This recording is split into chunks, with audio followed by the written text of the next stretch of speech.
Enne operatsiooni mulle tehti silma kogu aeg tilgutati, siis öeldi, et see peab suureks minema. Siis tilgutati veel, et nagu põletiku vastast pandi 2 rohtu ja siis tuli veel 1 rohi, mis pidi siis valuvaigist olema. Aga mina küsisin enne, et kas süsti ei tehta siis, et et valuvaigistit tahaks ka või kuidas nüüd see ongi valuvaigisti. See tilgutati lihtsalt silma. Kõik on hoopis teistmoodi. Nii lihtne. Ja mingit valu, mitte midagi ma ei tundnud. Kui pandi see silm siia, kõik kaeti kinni muidugi, siit ikka nad andsid õhku ka mulle ja siis oli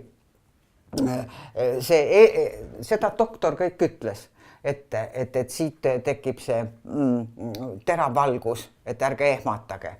No see oli alguses oli natuke ebamugav. Ja mida mina veel kartsin väga, et ma rikun selle operatsiooni ära, et ma hakkan pilgutama. Jälle rumal inimene. Vastupidi, nad ju panevad, et ma ei saa pilgutada, see pannakse klambriga kinni. Mina ei saa operatsiooni ära rikkuda oma pilgutamisega. Nii kui ma sealt operatsioonilt ära tulin, seal eesruumis on ajakirjad ja asjad ja ma vaatasin, ma nägin lugeda. Muidu ma ei näinud ilma prillita üldse ajakirja lugeda ju. Ja äkitsi ma vaatan ja mul oli kohe. See ehmatas mind nii ära.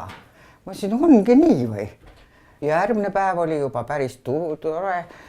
Juba ei olnud mul prilli vaja, see mind ehmatas jälle, et ma otsisin kogu aeg prille, võtsin ajalehe kätte, oota, kus mu prillid on, ma olin harjunud, siis need prillid olid ju pidevalt kadunud.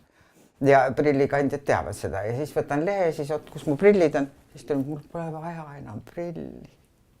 See oli rõõm, see oli selline rõõm.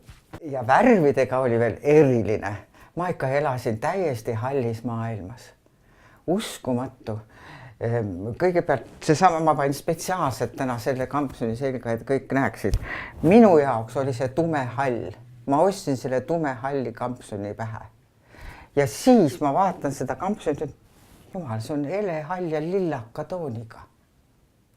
Või näiteks mu garderoon põrand. Mina teadsin, et see on hall. Tuleb välja, see on puhta sinine ju. Nii et ma avastasin iga jumala päev värve. Ma olin hallis olluses ilmselt elanud juba oi kui kaua. Ja nii tulid järjest kõik. Joppe, talve joppe. Minu teadsin jälle, et see ei ole mingit tooni seal peal. See oli minu jaoks hall. Tuleb välja, ei ole, seal on ka varjundiga. Lillakas toon peal. No vaat nii tulid kõik värvid ja ainult värvid. Ma olen õnnelik inimene. Mul on uus elu. Ma avastasin uue elu. Nüüd on see koht, kus ma soovitan. Kallid inimesed, usaldage arsti ja minge ja kontrollige oma silmanägemist. Ja kui teil on selline oht, näiteks nagu kaekasvab ja maailm on juba halliks läinud, siis minge palun ja te avastate uue maailma, värvilise, helge, selge ja ei ole see valus. Mitte mingit valu ei ole. Palun, minge. Fookus.